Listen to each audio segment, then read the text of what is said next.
Fufame. Jalan gafan qabamu jechuudha. Akka malee guddaame akka malee dhaantee bakka. Waan jaalatti naaf aariyaa jechuudha. Gaafa dura jaalallaan qabamtu sen jechuudha. Mega manumaan gaafa keenyaatti inchi deebi'aa sagantaa chaanaalii hordoftoonni keenyas baay'ee narraantan ijaaf gurra qaamaaf qalbii isaanii nutti deebisanii har'a nu hordofaa jira.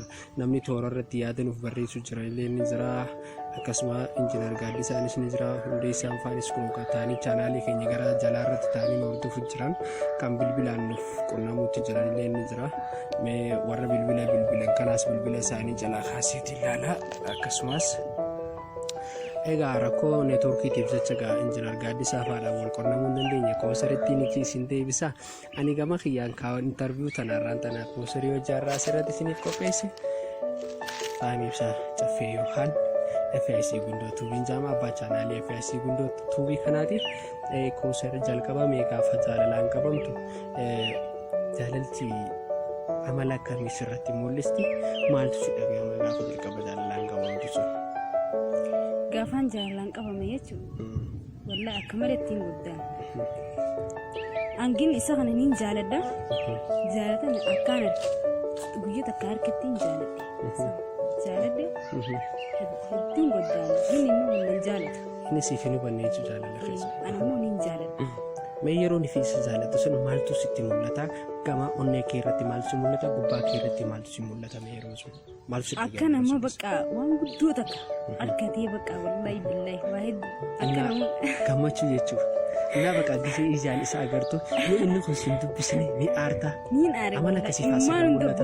Maaf nan dubbisnee faa miira juufaatu si keessa dhufaa ture jechuudha yeroo sun. Wallahi. Waan gaarii amaloota jaalalaa keessaa tokko inni irratti xiyyeeffate guddaan kan waan natti fakkaata gaa'e. Isiyaani malee. Fufame. Jalan gafan qabamu jechuudha. Akka malee guddaame akka malee dhaantee bakka. Waan jaalatti naaf aariyaa jechuudha. Gaafa dura jaalallaan qabamtu sen jechuudha. Mega manumaan gaafa keenyaatti inchi deebi'aa sagantaa chaanaalii hordoftoonni keenyas baay'ee narraantan ijaaf gurra qaamaaf qalbii isaanii nutti deebisanii har'a nu hordofaa jira. Namni toora irratti yaada nuuf barreessu jira illee ni jira. Akkasuma injiinar Gaaddisaanis ni jira. Hundeessaan faanis kun taa'anii chaanaalii keenya gara jalaa irratti taa'anii nu hordofu jiran kan bilbilaan nuuf qunnamuutti jiran illee ni jira. Mee warra bilbilan kanaas bilbila isaanii jalaa kaasiitii ilaala. Akkasumas egaa rakkoo neetworkiitiif jecha injiinar Gaaddisaa faadhaan wal qunnamuu hin dandeenye koosaritti ni isin deebisa. Ani gama kiyyaan kaawwan intarviiyuu tanarraan tanaaf koosarii hojjaarraa asirratti isiniif qopheesse.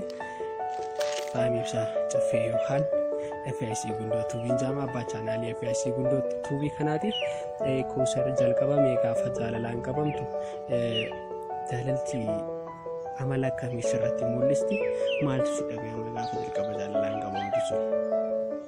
Gafan jalan qabame jechuudha. Wallahi akka malee ittiin guddaan.